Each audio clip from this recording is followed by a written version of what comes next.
all for coming to my session today.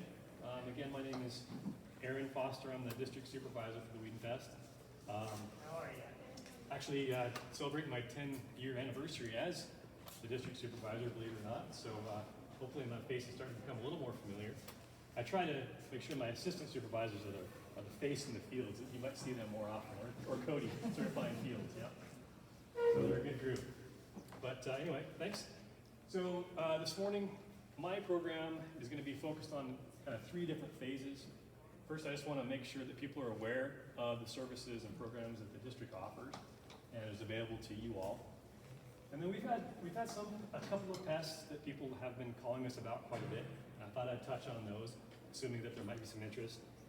And then in the last part of my presentation, I want to talk to you guys about our special management program. See where if you have been involved in that before, and talk to you a little bit about that. We are considering some changes to that program that would start after 2025. And so we're trying to get that message out and get some feedback on that and see what you guys think. So that's kind of my plan. Feel free to interrupt anytime. I think we have plenty of time for questions and things like that. So who is the Weed and Pest District? Well, one thing I want to point out is that we are a special district, and we're not actually a department of the county. We get that question a lot, but we're actually more like a conservation district. We have our own statutes, we have our own separate mill that you guys have probably seen your tax notice, and we have a board that directs our policies and procedures and programs, and it's a 7-member board. And so I just want to be clear on that. And there's 23 of us in the state, and our districts happen to be the boundaries of our counties. So. Fremont County, being the size of the county that it is and all the different components that go on in this county, there's a lot of different things. We have 3 different locations where we're based out of. We have our offices in Lander, Riverton, and DuBois. So we're based out of there and can help out people throughout the county. And we like to think of ourselves as the hub for all things invasive species management in Fremont County. It's where people go to figure out how to handle weeds and pests in the county, and we can bring in all the other stakeholders within the county too. So think of ourselves as the hub for that, and we focus on land health issues. So we also get a lot of questions about bed bugs and things like that. And really, we try to give people the best direction we can, but that's not really our specialty. We would rather folks talk to people like Terminex on those kind of structural pest issues, human health issues. That way, we focus on the land health side of things. So to begin with, some of our programs, we have a lot of different programs actually that we offer in the county, and they range from being free services down to 40% cost shares on some things. So I'll start with the free services. Obviously, many of you, or several of you, have maybe talked to Cody or some of our other assistant supervisors. We offer free consultation services. So if you have weed or pest issues on your property and you have questions about what might be ways that the district can help, or what might be a good management plan for those weeds or pests, we're happy to come out and visit with you anytime. We can jump in the truck, go take a look at those problems, and help come up with a plan that works for you within your budget and your goals. Now, I'm very proud of my guys that are in the field doing this. They're very well-trained folks, smart individuals, can help you get in the right direction. Another really important program that I feel is important anyway is our high priority weed management program. And this offers 100% control of what we consider high priority weed species or weeds in really sensitive locations. And under this program, we have a crew that's their whole job, is they run around all over the county and they chase down these little tiny spot fires of new invaders to Fremont County that can become that potentially have the ability to become the next Canada thistle. Put those fires out before they get going, right? So that's a really important program to us. And one of the ways that helps us be successful on this program is to educate folks like you on what to look for. And so the next couple of slides are a couple of species that I'd like you guys to be familiar with. If you see them, please let us know. We want to know about these so we can make sure we catch them all. And then if anything looks out of place at all, give us a call and we'd like to take a look at that as well. You can always take a picture, send it our way, or we can work with you to come out and take a look at it. So the first one here, that's kind of hard to see, but this is Scotch thistle. There are several invasive thistles, but Scotch thistle is a rare one for us in Fremont County, and actually a lot of the state as well. It happens to be the biggest thistle that we deal with in Wyoming. It's a very big plant. So the way to see this from the other invasive thistles is the robustness of it. It grows 2 years. The first year it's on the ground as a rosette. The second year it sends up a really tall plant, and that's it. And it produces seeds, and it's done. But it's a really robust plant. So the rosettes are big, and then when it bolts the second year, it's at least 6 feet tall, if not taller. Very big. So it's bigger than most of our invasive thistles. And the other way to kind of think about it, you see those big thistle, is it's kind of a blue-green color, and that's probably a good indicator that maybe that's Scotch thistle. We do have some natives that look alike, but usually they're much shorter, maybe this tall, right? So Scotch thistle, something to think about. Another problem weed that we are trying to keep in check is spotted knapweed. So if you're familiar with the Russian knapweed that we have quite a bit of in Fremont County, this is a relative of that plant. They're a little different. This guy likes to produce and spread mostly through windblown seeds, and it's very good at doing so. It is a very significant invasive plant in a lot of the West, and that includes our neighbors to the west in Teton County. This is probably one of their most significant problems. And as a result, we're seeing this plant come over Togety Pass and get established in places like DuBois. But then we also have a couple weird places where it was probably accidentally introduced, clear out in the eastern part of the county. And so we're trying to eradicate those from there. And then another one to be on the lookout for is oxeye daisy. This is an introduced ornamental for a lot of reasons. People think it's a pretty flower. You see it a lot on TV commercials and things. We think it first got introduced into Fremont County from contaminated hay in the Wiggins Fork area. So the source population for the entire county, in my view, is in the wilderness up the Wiggins Fork drainage. And from there, it's been spreading down that river. And our goals is to not let it get out of that drainage because it threatens hay producers downstream in the Wind River. And so that's one for us to keep an eye on. So if you see that, let us know. And then another program that the district's been involved with for many years is our biological control program. The district has been supporting research and development for new biocontrols for the weeds we've been dealing with for many years, probably decades in fact. And we also have a dedicated person that helps us distribute and monitor the biocontrol insects that we have available to us for the weeds we're fighting out here. So if you're interested in biocontrol, give us a call. We can talk to you about the weeds you have, make sure there's biocontrols available for those because there's not for everything. And then we can see if we get you those insects on your property, if they fit with your management goals. And Cody's our guy for that as well. So this picture here is one of the more successful ones, more recent ones as well. This is a gall wasp that attacks Russian knapweed, and it is exploding in the county. It was introduced in 2009, and ever since then, we've just been seeing go up and up and up and up. And Cody's been working hard to go collect those guys in the fall and distribute them as far as he can throughout the county to get them established everywhere, because we're seeing some success there. So that's a good thing.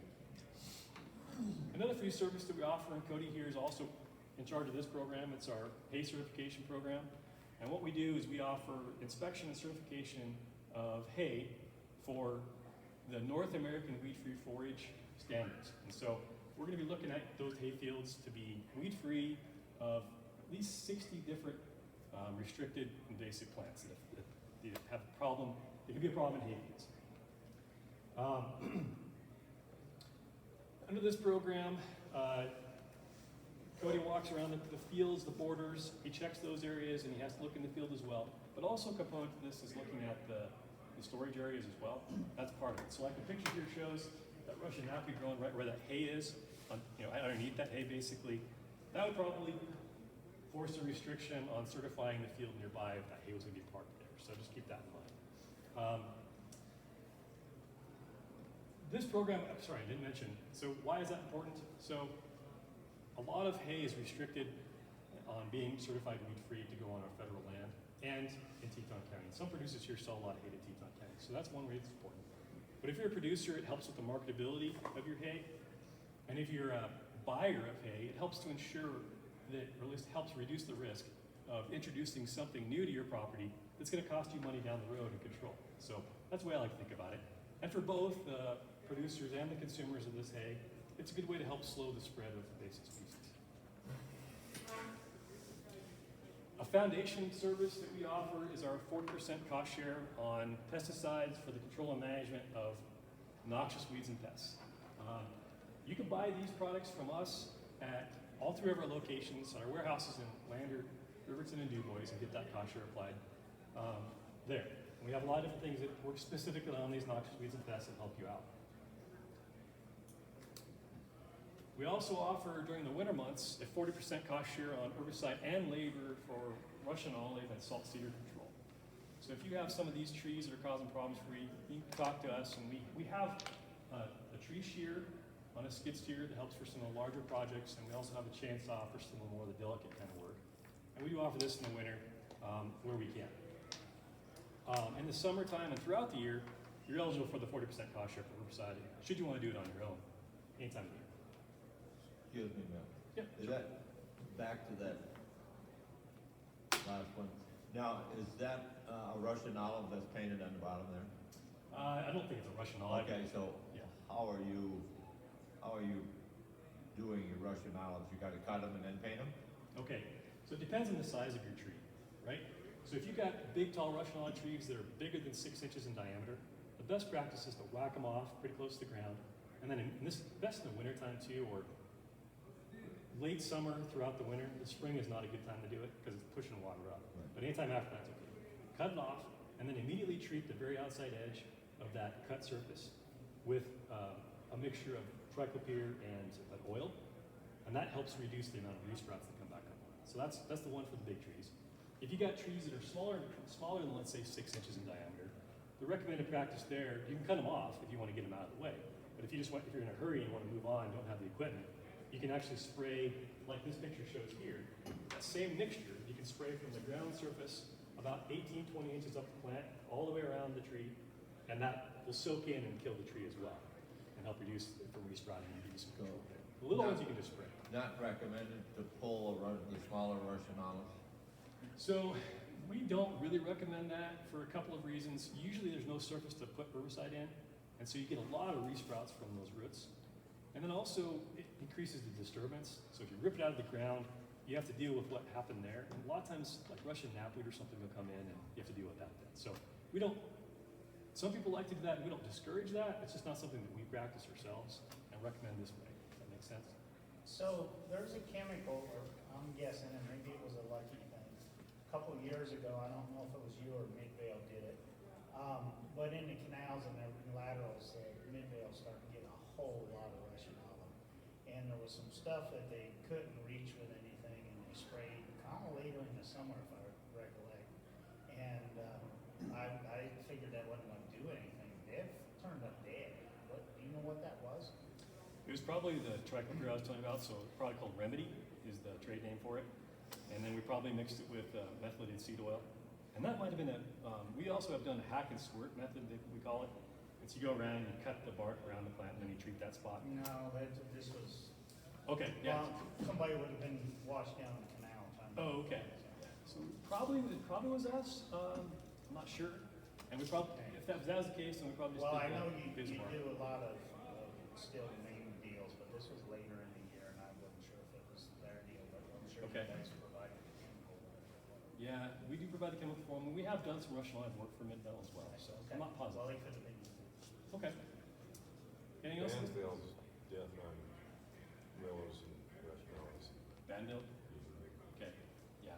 We don't use a lot of Banville It as gets surface. a breath out of it. They're dead. Yeah. Good, yeah. Foliar treatments can work on the smaller plants. There's several different products to work for that as well. Yeah. And you don't have to mix the oil. So if you got small ones, it's pretty easy. Once you get them whacked down too, last thing I'll mention on that is, once you get them cut down and treated, it's a good idea for the landowners to go around once a year and hit those resprouts. Set them back, because they will start coming back. The herbicide helps, but they will come back a little. And so when they're small, it's much, much easier. Cost wise. Any other questions on the Russian olives? Okay. We do also offer cost share through our local ag co-ops, the Bighorn Co-op and Rocky Mountain Agronomy. We have an agreement with them to offer our cost share or similar cost share through them. So you can get chemical through them too. They sell more of the specialty crop herbicides and things like that we don't at our shops. That's where you want to go if you're dealing with row crop stuff.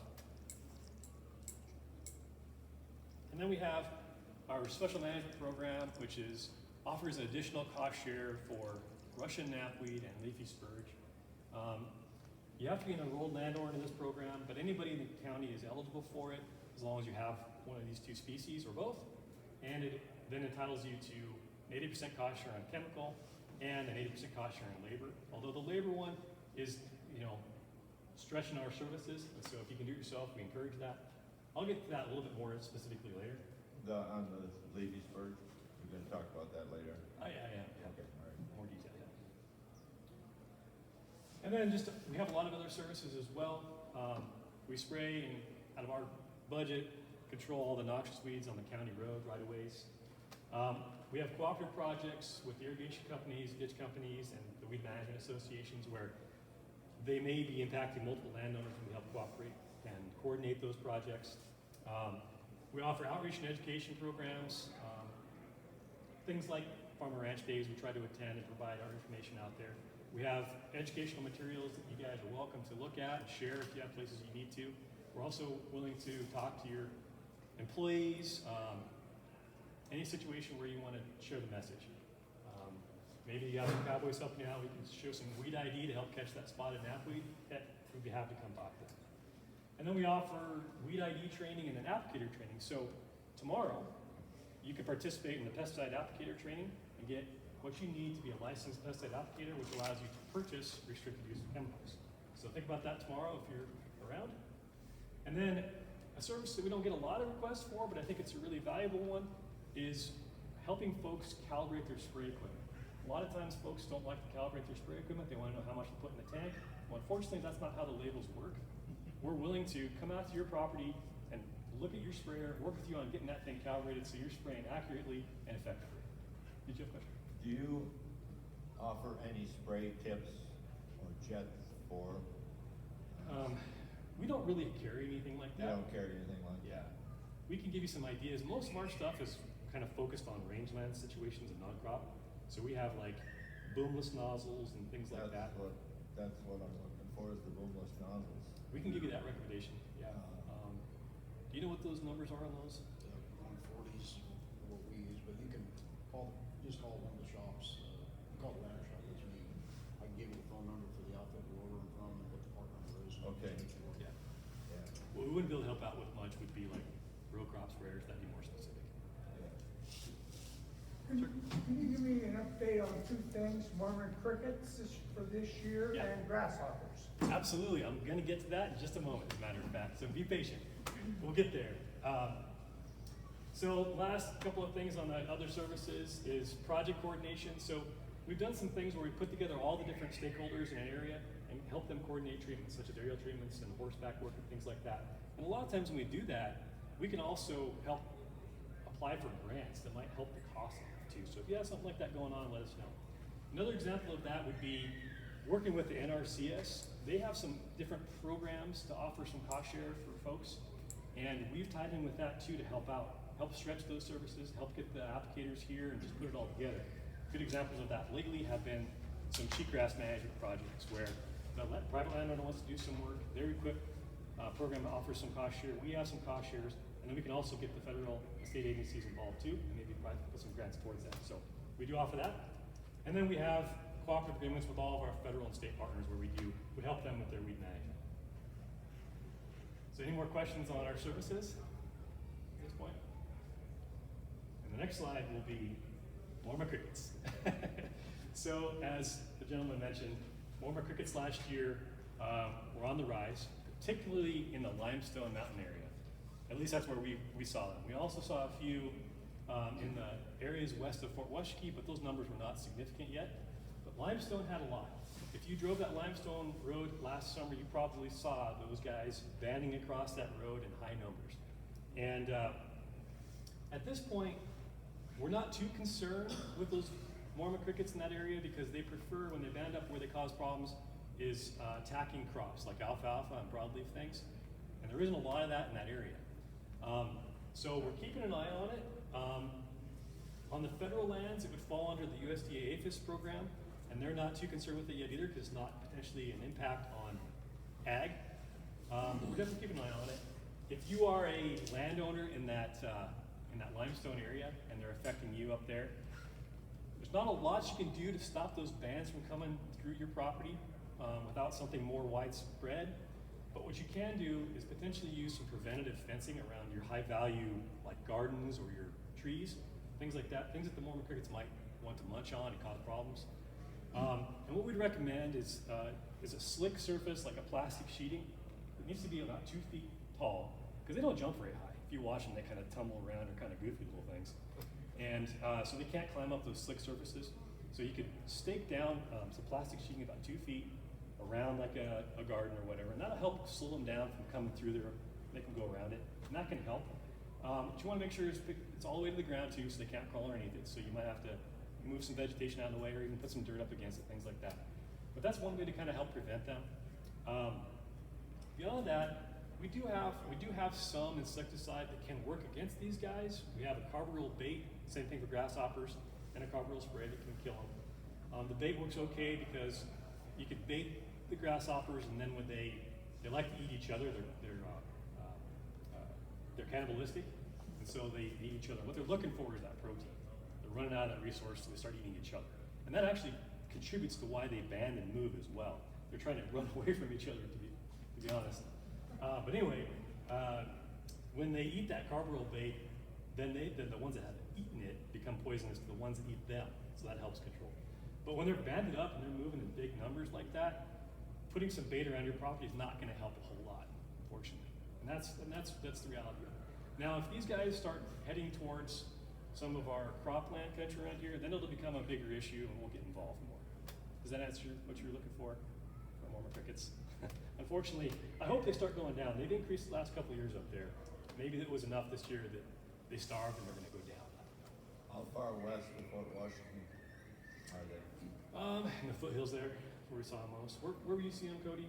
On the Sage Creek Road. Oh, really? Yeah. Yep. So yeah, but their numbers weren't super high. Yet, No, were they? they're not like that. I mean, they were very sparse. Like they'd be like 5 to 10 here, and then they'd be 5 to 10 over here and stuff. So it wasn't anything comparable like that. And that's one that the Avis will keep an eye on too, is if they start like getting high populations, it looks like they're going to start moving and threaten crops, and they'll get involved. So, yes, sir. I have lots of them that come up through my place and up above Big Trails, Wyoming. And supposedly, they come every, 5-7 years? They're interested, they come up. That's not true now. They're coming up. They've been up there for 2 or 3 years now. What the hell's going on? I don't know the answer to that. Things are changing. Grasshoppers are the same way. So the grasshoppers are supposed to be kind of cyclic too, but we've had problems with grasshoppers consistently for the last 4 or 5 years, it seems like, right? Yeah. I don't know. I don't have an answer for it. So speaking of grasshoppers, as many of you might be aware, we've had some problems with grasshoppers in specific areas the last several years. Last year, it felt like the populations were going down and we weren't having as many issues, but we still had some hot spots out there. And I guess for me, what I'd like to recommend for those producers that are dealing with grasshopper issues, did you have grasshoppers last year on your property and problems? A few. A few? Yeah. A few, but that might not be economical. No, I just sprayed the carbaryl and then done. Okay, yep. If you did have significant grasshopper problems last year on your property, then what I would recommend is maybe consider doing a preventative treatment this summer and use the product that works the best is a product called Dimlin. And you have to have a license to buy that. Yeah. So go to that class tomorrow, get your license, then you can buy it. No, we got it. And then you can plan on doing these Dimlin treatments. And what I would recommend, like I said, if you had them before, you don't need to do it if you didn't have them before. If you had it last year, it's kind of a preventative thing. Spray your field borders, spray your weedy areas around your farmstead, and that's where they like to lay their eggs and hatch. And so that helps catch them as they hatch in the spring. So if you did one on May 15th, and then maybe do another one on June 15th, it's a pretty economical way to prevent some problems, especially if you had problems in the past. If you didn't have problems last year, then I don't recommend preventative spray, but I do recommend that you make it part of your routine to look for the little hatches starting around May 15th around your property. When you're out there, look for those little miniature grasshoppers, about the size of a rice, but they look just like a grasshopper. And when they hatch in these smaller areas, and there's usually a lot of numbers there.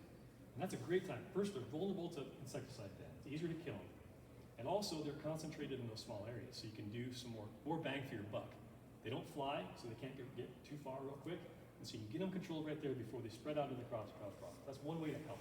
And so those are kind of the best management practices for grasshoppers. Once they become adults and start flying, the success rate for controlling grasshoppers goes way down. And then it becomes an issue of, is it really worth the investment to try to spray your fields for grasshoppers?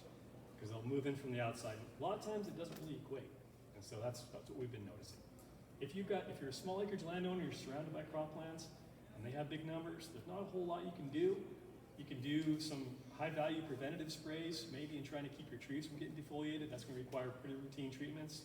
And then we do have the baits that might provide some resistance to them moving in, but that's unfortunate with the grasshoppers. So that's our grasshopper outlook. They have trended down. The highest population of grasshoppers we saw last year was also that area west of Fort Washington. So it makes sense. How many different kinds of grasshoppers are there? Lots. There's only a few that really cause economic harm to crops in Fremont County. There's probably 4 or 5 of them that are the most significant on that. But there's lots of different species of grasshoppers in Wyoming, and even the pest ones are native to Wyoming. They just, like you were saying, typically are cyclic in their populations.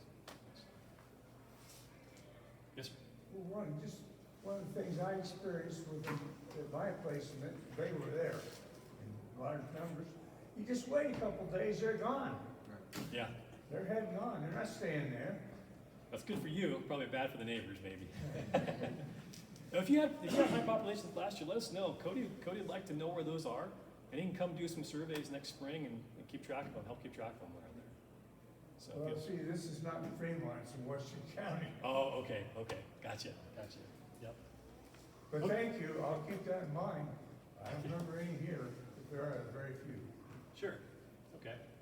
And then the last pest that I wanted to highlight on are voles. We had a lot of calls about voles last year. Voles are not on our list of noxious pests, but we get a lot of calls about them and other pests. But voles were a big one last year. And these little mouse-like critters, they really seemed to me were causing problems in people's yards and their lawns, and maybe they were moving into their pastures and hay a little bit, but the most significant issue was around people's houses.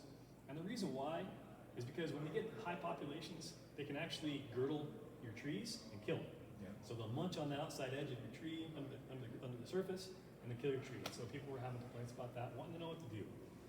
And there's not a lot of rodenticides that are labeled for voles, so it's really a couple of different things to look at for best management practices.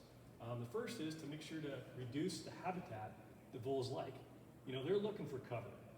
And so if you can cut your grass down, cut your weeds down, keep that cover kind of low so they're exposed to predators, that'll help a little. One of the reasons they went up so much the last couple of years is because they had deep snow protecting them from predators, right? So they were and they can reproduce multiple times a year. So they were doing all kinds of things that under the snow last winter and getting their populations up. So Several years ago, it's been 4 or 5 years ago, but they were horrendous, and we would cut because they get a little, they're kind of long, they get their backs up, so when you're swabbing hay, you were cutting the backs on all of them, and the seagulls got so full, they could not fly. Honest to God, they were just following the swathers, and these things could not even fly. wow. That's interesting. So reducing the habitat, that's an important tool. And then protecting your valuable trees. So what you need to do there is you need to buy a mesh fence that is 1/4 inch or smaller in size. And then the key with that is digging it down into the ground about 6 inches or more. So if you've got these high-dollar trees you're trying to protect, you don't want to get girdled. You got to get some of that material, dig around a little bit, put that fencing down, and then build it back up so that it kind of blocks them from getting in there. That'll resist them a little bit. So that's what I'd recommend for protecting those high-dollar trees. There are some repellents that I don't know anything about the success of these repellents, but the literature recommends as long as it contains capsaicin or castor oil, it can be an effective tool, probably on smaller populations, but you can try that, and that is available at a lot of our stores. The other thing is rodenticides that are not restricted use are not common, but there are a few available that are labeled for voles, and I saw a lot of these products available at Baumgars in particular. I suppose Murdoch's have it too, I'm not sure, but Baumgars definitely did. They're kind of designed for around the farmstead and things like that. and you can buy those over the counter. They can be effective. We don't sell anything that's not restricted use for voles, and specifically the zinc phosphide that we sell, you'd have to have a license to buy it, and it's specifically labeled for cropping situations. So if you were dealing with voles and hay or something, you might be able to talk to us about that. But with any of these rodenticides, you have to be really careful that you're not potentially causing risk to non-target animals and pets. So something to be aware of with any of these things. So voles, that's, Aaron? yep. So I talked to a gentleman on the floor today out here in the show, and he had heard from someone else somewhere and is trying latex paint mixed with sand and painting it around his trees for both beaver and voles, and he's seeing some success as far as keeping the critters from hurting the trees. Interesting. Might be something to try if you got latex Latex paint. paint and sand? Latex paint and sand painted on the base of the tree. Yeah. That's an interesting one. Maybe that would work. That would be Yeah, I don't know. a nice tool. It'd be a lot easier than building a fence around it. It's not proven in my world, but he brought it to my attention. So Any particular color? makes sense, I guess. Probably hot pink, I'd imagine. Maybe after a few trees, they won't have any teeth left. Excuse me, Yeah. for these guys, we have pocket gophers out where we are, and we've been using stuff, and I don't know if you have access to it or not, we had to get some through the co-op, there's some stuff called Rosol, and I don't know what the active ingredient is in it, but it is an anticoagulant. Yep. And it seems like, as we've used that, I think it's gauged for these animals and those pocket gophers too, but it almost seems like it needs like one or two experiences with that to really work. Is that something you have access to as well? I do. I usually just direct people to get it at the co-op because they can apply the cost share through them, and we just don't carry it. Yeah. Rosol has some labels for prairie dogs and pocket gopher use. It is probably the best product for pocket gophers if you have them, from what I understand. What we sell is zinc phosphide for pocket gophers, and we do have a non-restricted strychnine poison for, like, if you have a smaller acreage, you can consider that. You don't have to have a license to buy, but I can It get has Rosol. strychnine in it, huh? Yeah. Which is interesting, that one's not restricted use. Right. Yeah. But it is available, and we do have that.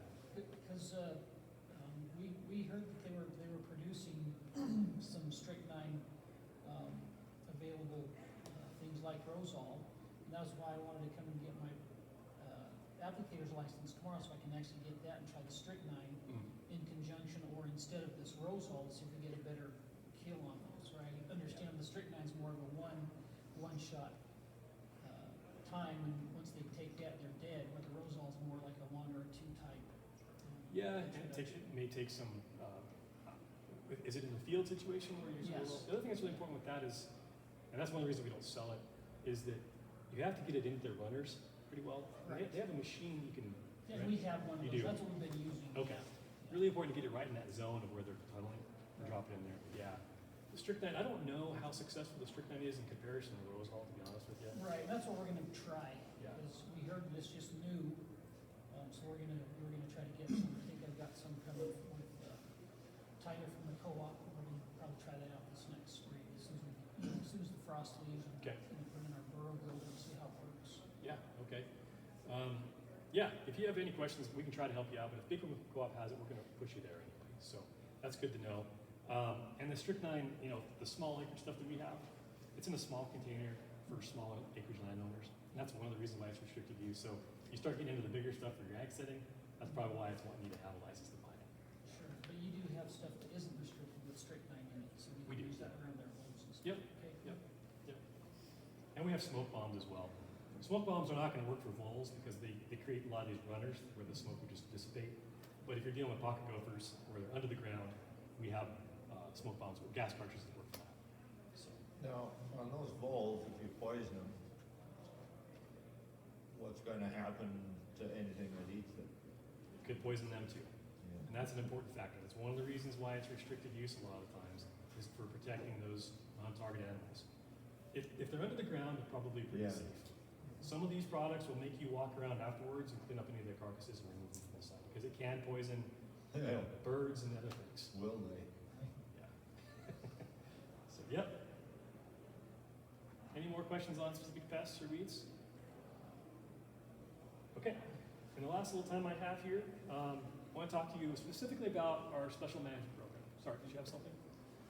On that leafy spurge, what's the life cycle of the spurge? Is it, It's a long-lived perennial. it's rhizomatous also, plus seeds?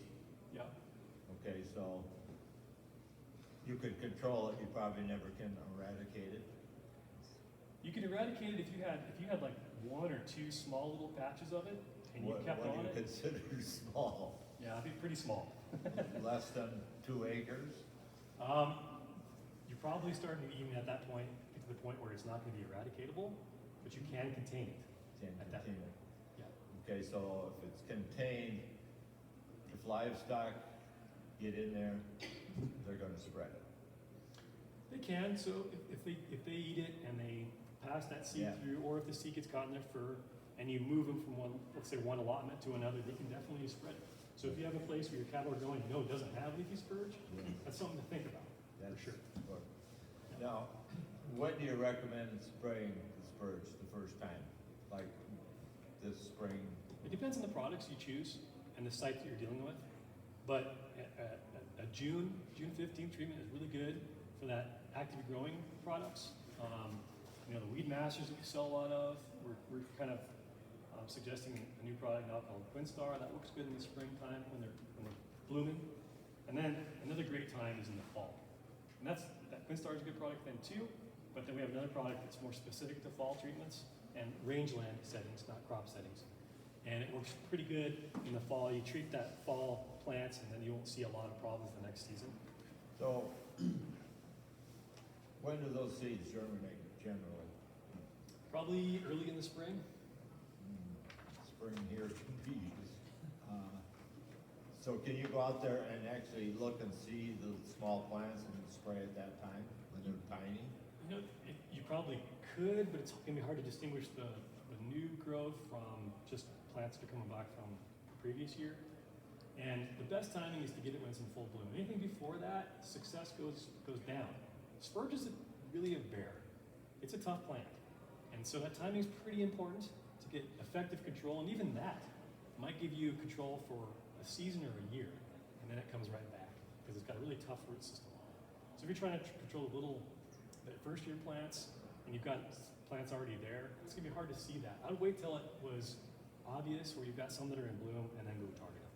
When you see it, when they're really bright, kind of green yellow, that's actually a bract. It's not the flower yet. So that's actually before it has a viable seed on it. So if you catch it right then, when you're starting to see, you know, the majority of the plants starting to bloom, go after it. You're trying to reduce that seed source. We have a pretty significant seed bank, especially where the core problem is around Lander already. And so beating that seed bank is not really viable. And this is Fort Washington. Okay, yeah. One we've been trying to get with the landowners have changed the title since the original people died, and so you can't get in there. But I'm gonna get in there. Okay. Well, so we do have that program, a special management program, offers 80% cost share on these two species right now. And the district is considering changing that program starting in 2025 for a few different reasons. Thank you. The biggest reason that we're thinking about changing, a couple different reasons, is the sustainability of the program is being challenged. Right now, it is a very popular program and stretches our resources both financially and through our labor source, and labor being the biggest one. The last few years, we've really had a lot of demand for us to come out and spray these folks as leafy spurge. It's gone up 50% since 2021. And that's really straining our crew. It's hard to get crew in the first place nowadays, but it's really straining them to try to accomplish the other goals that we have going out there. So our board's looking really closely at the program and considering things that would offer some different ways to distribute our resources and our staff time to all the programs that we offer. So that's one thing. The other part of the program that we're, so that kind of shows the demand increase. The other part of the program that we're really looking at closely is the fact that there's been some recent changes to the weed and pest statutes that allow us to add more than 2 species to the special management program. So what we're really looking at here is, okay, we've had these programs for leafy spurge and Russian napkin for a long time. And leafy spurge in particular, probably 30, 40 years now, where it's been basically the same program. We have some weeds out there that could really use some extra attention. And this new statute would allow us to do that by pushing more resources towards them, and hopefully keeping them from becoming the next leafy scourge. And so, real quick, I'll kind of highlight some of those. We're thinking about adding 4 species to the list. We'll keep leafy scourge on there and Russian knapweed. We're thinking about adding 4 species. The first one would be baby's breath, which is in the picture here. Right side of the fence, all that white flower is baby's breath. Yes, sir? Isn't that what they use in the 4 line? It is, as a matter of fact, yes. And a lot of our problems come from near cemeteries. Yeah. But we're seeing big problems. The big core problem areas is around Ocean Lake, and that was actually got started as a cultivated crop, and then it's really spreading around the Lander Cemetery too. We want to contain it, get it under control so it doesn't become the next problem. So baby's breath is one we'd like to add, put some more resources towards it. Dalmatian toadflax is another one, similar to baby's breath. This guy, right now it's contained to a couple of core problem areas where we do have some significant problems, but beyond that, it's all we have. We want to try to keep it that way. So we want to increase the effort to try to keep attention on that. And then we want to add white top to this. White top's widespread, like leafy spurge and Russian knapweed, but we want to provide some increased opportunities for more landowners to get some cost share and encourage them to be able to manage the white top themselves. Also, a lot of times what happens when producers or landowners treat Russian knapweed, the weed that comes in afterwards is white top. So we want to be able to have the extra cost share for the white top, which comes after as well. And then another problem weed that is increasing on us, and it's a hard one to manage because it spreads so prolifically through its Velcro seeds, getting attached to animals and moving with animal migrations, is houndstone. And we're hoping if we can put some more resources towards this, that we can increase the knowledge about it and get landowners to spray more of it and try to reduce the spread. So that's the species we're looking at adding. We're really hoping to be able to expand this program in scope and scale for more landowners in Fremont County than the current program. The current program, as it is, has been really focused in that red area there. That's Crew's work from last year, but that would look the same for many years. It's really focused on leafy spurge and in the Lander area. And that is the core problem of our leafy spurge issues. And so really it's been a program for maintenance, weed control, rather than containment and prevention. And we're considering shifting that a little bit as well. And so real quick, we are just in the beginning stages of talking about what a new special management program could look like. We have our current program is expiring at the end of this year, so we have opportunities starting in 2025 to do something different. And so here's some thoughts that we have. We'd love your feedback on this, looking for anything you guys have to share, suggestions, comments, concerns, things like that. But here's a proposal we've started thinking about. There's three components of the special management program we're looking at. And the first one here is a district-wide program for all landowners, all the land in red, all the land in green would be eligible for this program. And it would be targeting leafy spurge, Russian knapweed, white top, and houndstone. Within that area, enrolled landowners would be eligible for 80% cost share on the pesticide. And we're thinking about offering an 80% cost share on approved spray equipment within our budget limits. But we'd help get people the equipment they need to do the work themselves. So that's what we're looking at. The second one is more specific. This project would be eligible for all of the landowners in Fremont County, focused on the areas in red. That's where our problems are. And so this would be to target those Dalmatian toadflax and baby's breath issues. And landowners who are enrolled in this program would be entitled to an 80% cost share for labor, chemical, and equipment. Landowners outside of the red area would probably fall under our high priority program that I mentioned at the beginning of this presentation. So control of those two species there would be free anyway, but our focus would be on the red spots.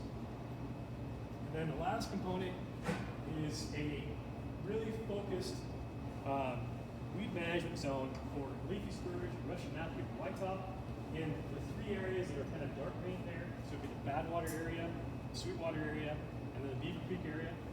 And in those 3 zones, it'd be really similar to what it is now. Landowners would be eligible for labor cost share, chemical cost share, and potentially equipment cost share. But we're really trying to focus that labor attention on those areas which can contribute to expansion. So in the core problem areas, we want landowners to be able to have the resources available for them to do the work themselves and keep up with the leafy spurge. But in the areas where we have new species becoming problems, where leafy spurge is contained in these places, we want to put the emphasis on our labor force there. So that's kind of what we're thinking for our special management program. And we'd love to have your feedback. So the time we have today, how many of you are familiar with our special management program for leafy spurge and Russian knapweed now? Someone, Someone? Okay. I filled out the thing, I don't know how many times. Okay, so you're probably enrolled. Yeah. And that gets you what you need to get 80% last year. And Bob manages a lot of the crew that does the work for that. So if you have more questions on it, you should talk to Bob after this. See you somewhere.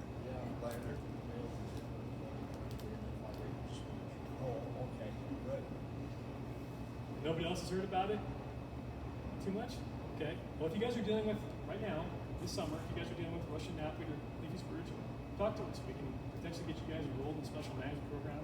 It is specific to range, pasture, irrigated grass hay, and non-crop areas. We don't offer the 80% cost share for row crops and alfalfa, mainly because they don't have the pesticides available for it that we have approved. So give us a call. Based on what you heard so far, I know I rushed a little bit because I'm running out of time, but hearing what I mentioned about the additional species on this, would anybody be interested in a special management program if we were to add additional species? The ones I showed you or others? And if you don't have any comments now, feel free to, there's gonna be more opportunities to share. If you think about it later today, stop and talk to one of us about that. Our booth will be open, you can catch Olivia, tell her your thoughts, we'll write them down. Well, we're always interested in taking care of Russian apple, we still have quite a bunch out there. Yep. And we still recognize that. We want to continue to offer a similar program that we have now. We don't want to take away extra caution for Russian apple. Russian apple is actually an easier plant to control than like leafy spurge. We actually see pretty good success. One treatment on Russian apple, you get 3 or 4 years of control, whereas leafy spurge, I have not. So we want to encourage that. But that's just since the milestone and stuff. That's right. Years ago, I remember recommendations, we put a gallon of Van Bell on in the fall, nuked it, but it come right back until we got the milestone and then escort and stuff would start going for the white meat coming. And then it started because it come down the, like 5 Mile Creek, it came down the backside of the spoil banks on Midvale and everything. It was places nobody could get at and it wasn't in the field, so, and there wasn't really anything you could do about it. But then all of a sudden, when it started squeezing in, it was all in there. You're absolutely right. Milestone was a game changer for Russian knapweed control. And unfortunately, we don't have a game changer for leafy spurge. On milestone, it has a residual, Yep. right? Is that residual in the soil, or is it still on some of the leaves of the surrounding plants? Both. Oh, Yeah. all right. What happens when you get a heavy rain? Is there a chance for runoff? It doesn't leach a lot. It stays bound up in the plant material and the soil pretty good. So he's not going to run too far from you. Not So, like. What about in your ditch banks to irrigation? There's restrictions on where you can use it on ditch banks and places like that. You're not supposed to use it on ditch banks at all. But you can spray up to the water's edge, such as like on a river bank or something like that. You can use it there. Or seasonably dry wetlands, you can use it there. Ditches are pretty much out of the equation. Ditches are tough. There's a lot of restrictions on ditches in general. So One other one, what about the sweet clover invasion we got? yeah, sweet clover, we don't have a program for sweet clover. It's another kind of cyclic weed. It has some value. We do spray it for YDOT along the right of ways within about 15, 20 feet, trying to keep it off there. Main reason is they're trying to make it easier to mow, but it also helps with, reducing the drift in the snow as well. So that's seed and, that's a 2-year plan? Yeah. You can control it pretty easy with 2,4-D if you catch it when it's small. But not in the alfalfa. Yeah, that's true. But it's ground up alfalfa, so I'll just spray it with Roundup. Yeah. Oh, that was bad last year. Holy shit. Yeah. Well, everything was really bad last year. You ain't kidding. Yeah. So, and then the other question I was wanting to pose is, I know that we're talking about some changes. We're not trying to make some significant changes, but for the folks that are in the core area of leafy spurge and lander, we're talking about potentially not offering cost share on labor. And so I'm just curious how people think these proposed changes might affect them. And if there's some big concerns on that, I want to hear that. So if you have any of those things, please let us know. We'll have more information down the road. I hope to eventually have a way to do some comments on our website and things like that, but we'll engage more because we want to get your feedback. We want to make the program stronger for you all as citizens of Fremont County. The current program definitely has some limitations. It's been the same for a lot of years, and it never really had strong goals assigned to it so we could monitor progress. We want to try to shift that. Whether we keep that the same or not, we want to have some goals behind it, try to identify are we winning or not. And so that's kind of what I had to say. I appreciate you guys listening to it. You had some great questions. I hope I was able to answer them somewhat. If you want more information, we have a QR code for our website, fcwp.org, and my contact information if you want to talk to me more. But unless there's more questions, that's all I had. I got one, but I forgot what the hell it was. Okay. Old 2,4-D versus the new 2,4-D. Well, it depends. You're talking like stuff that's on your shelf for the last 10 years? Well, it's probably, it's old, it's probably 4 or 5 years old. Okay. Now they're always talking about the volatility of it. Yeah. And that, So there's different formulations of 2,4-D. The ester formulation is a little hotter, and it's the one that volatilizes the most, right? So that one you gotta be careful of. If it gets to be 85 degrees or warmer, that can really exacerbate your issues with volatility. And then there's the amine formulations. That's the fairly common one, 2,4-D amine. Less volatile, maybe not quite as hot, so it takes a little bit more of the product to do a similar job, things like that. There's a newer one now. I think they call it an acid or a choline-based 2,4-D, I think is what it is. And it reduces the volatility even more, but it reduces the use rate as well. So this is becoming a more common thing for probably a lot of crop producers that are using 2,4-D products. It doesn't smell as strong either, which is kind of nice. The other stuff is pretty strong smelling.